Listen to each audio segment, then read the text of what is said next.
Avez-vous déjà mis un timbre du mauvais côté de l'enveloppe? Dans ce cas, ils voudront sûrement tous vous parler.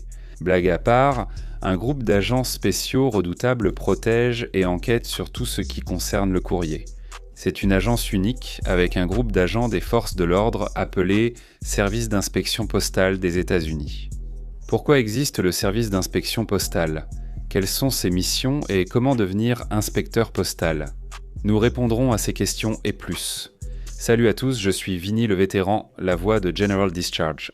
Rejoignez-moi pendant que je vous parle de l'un des domaines de carrière les plus passionnants des forces de l'ordre américaines. Voici les inspecteurs postaux des États-Unis. Le service d'inspection postale des États-Unis est la principale agence fédérale chargée du service postal américain. C'est l'une des plus anciennes agences fédérales d'application de la loi, créée en 1772 quand Benjamin Franklin nomma le premier inspecteur pour réguler et auditer le courrier. Aujourd'hui, la branche principale de l'agence comprend des personnes équivalentes aux agents spéciaux, sans porter ce titre. À la place, on les appelle inspecteurs postaux. À première vue, la mission de l'inspecteur postal semble assez simple. Ils soutiennent et protègent le service postal des États-Unis, ses employés, son infrastructure et ses clients. En faisant respecter les lois protégeant le système postal contre tout usage illégal ou dangereux, il a autorité sur tout ce qui concerne le service postal des États-Unis.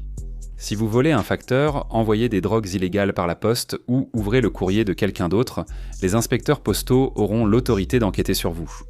Fait amusant, il y a environ 200 crimes fédéraux liés au courrier, car ils circulent partout. Les inspecteurs postaux ont la possibilité de travailler dans une variété d'endroits à travers le pays, répartis en différentes régions, comme montré à l'écran. Actuellement, environ 1200 mènent le bon combat. En quoi consiste leur travail?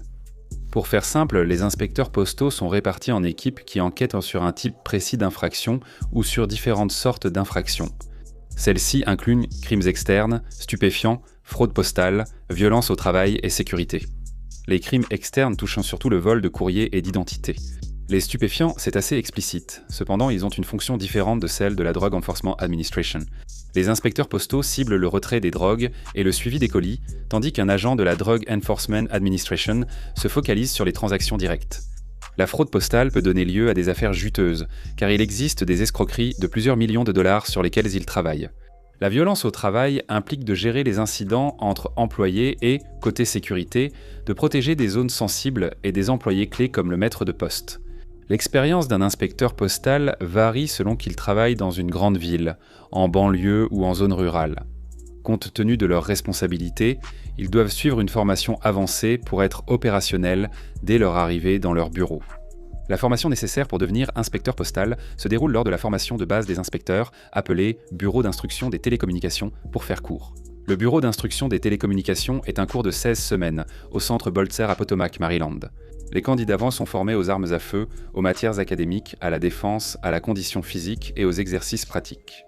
Après leur diplôme, les nouveaux inspecteurs postaux rejoignent leur lieu d'affectation.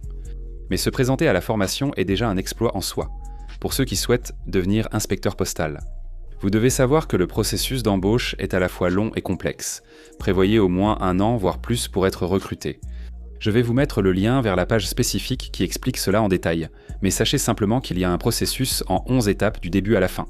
Et même à la fin, il n'y a techniquement aucune garantie que vous obtiendrez un poste. Vous serez simplement placé dans le vivier de recrutement. Pour les agents spéciaux, le processus est plus simple. C'est un transfert latéral. Quant à savoir qui est éligible pour postuler à cette agence d'élite, certaines des exigences de base sont d'avoir au moins 21 ans au moment de la candidature, mais de ne pas avoir plus de 36 ans au moment de la nomination. Détenir un diplôme de 4 ans, aucun antécédent criminel ou de violence domestique et un permis de conduire valide.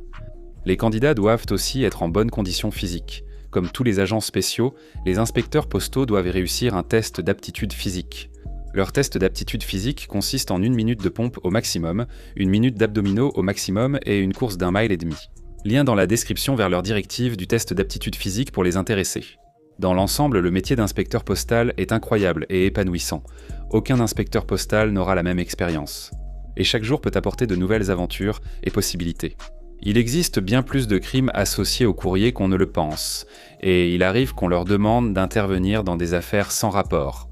Les inspecteurs postaux gèrent si bien les affaires que beaucoup ignorent leur existence. Et un autre domaine professionnel dont beaucoup de gens n'ont jamais entendu parler, c'est celui des agents spéciaux de l'Internal Revenue Service. Si vous êtes intéressé à en savoir plus sur eux, nous avons réalisé une vidéo qui donne un aperçu de ce qu'ils font. Scannez le code QR à l'écran ou rendez-vous sur le lien dans la description ci-dessous pour aller la regarder. Voilà, c'est l'essentiel sur les inspecteurs postaux des États-Unis. Si cette vidéo vous a appris quelque chose, mettez un like et abonnez-vous. Merci de nous avoir regardés. Est-ce que tu veux vraiment être ici ? Tous tes amis s'abonnent à General Discharge et toi, tu ne veux même pas être ici.